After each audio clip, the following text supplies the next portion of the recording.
Hi friends, welcome to VSV logs. உங்கள் அனைவருக்கும் எனது அன்பு வணக்கம். இப்போது நம்ம காரப்பொரி செய்யலாமா? டக்குன்னு ஒரு 5 நிமிஷத்தில் செஞ்சிடலாங்க. இந்த காரப்பொரி செய்கிறது ரொம்ப ரொம்ப ஈஸி. அதுக்கு நம்ம இப்போ ஒரு இரும்பு கடாய் எடுத்துருக்கோம். இதில் நான் தேங்காய் எண்ணெய் தாங்க ஊற்றுறேன். தேங்காய் எண்ணெய் ஊற்றி இந்த காரப்பொரி செய்கிறப்போ ரொம்ப ரொம்ப டேஸ்ட்டாக இருக்குங்க. நீங்கள் ட்ரை பண்ணி பாருங்கள். இதில் வேர்க்கடலை ஒரு பெரிய ஸ்பூனுக்கு 1 ஸ்பூனும், பொட்டுக்கடல ஒரு பெரிய ஸ்பூனுக்கு 1 ஸ்பூனும் எடுத்து ஏற்கனவே வறுத்தது தான், நம்ம எண்ணெயிலேயே லைட்டாக வறுத்துக்கலாம். அப்போ அந்த டேஸ்ட்டு ரொம்ப நல்லா இருக்குங்க. இந்த அளவுக்கு வறுத்து அதை சைடில் எடுத்து வச்சிடலாம்.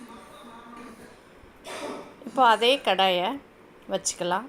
அதில் இருக்கிற எண்ணெயோட கூட கொஞ்சம் தேங்காய் எண்ணெய் விட்டுக்கலாம். இதில் பூண்டு பல் பெரிய பல்லாக 2 தட்டி வச்சுருக்கேங்க. இந்த மாதிரி இதை நல்லா பொன்முருவலாக வறுத்துக்கலாம். நல்லா கலர் சேஞ்ச் ஆகிற வரைக்கும் வறுக்கணுங்க. அப்போ தான் அந்த டேஸ்ட் நல்லாயிருக்கும். பூண்டு நல்லா வறுபட்டு நல்லா மொறுமொறுன்னு இருக்கணும். இந்த அளவுக்கு வறுபட்டுருக்கணுங்க. இதில் கருவேப்பிலை நல்லா கொஞ்சம் தாராளமாக போட்டுக்கோங்க. இந்த கருவேப்பிலையும் நல்லா ஈரம் போக நல்லா வறுபட்டுருணுங்க. மொறுமொறுன்னு வறுத்துக்கலாம். இதில் கொஞ்சம் மஞ்சப்பொடி போட்டுக்கலாம். கொஞ்சமாக மஞ்சப்பொடி, காரப்பொடி, இவ்வளோதாங்க மஞ்சப்பொடி போடுறேன். கூட கொஞ்சம் வேணும்னாலும் போட்டுக்கலாம். காரப்பொடி காரத்துக்கு ஏற்ற மாதிரி போடுங்க. லைட்டாக உப்பும் போட்டுக்கோங்க.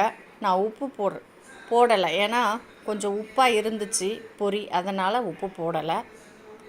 நீங்கள் டேஸ்ட்டுக்கு கொஞ்சம் வேணும்னா உப்பு போட்டுக்கோங்க.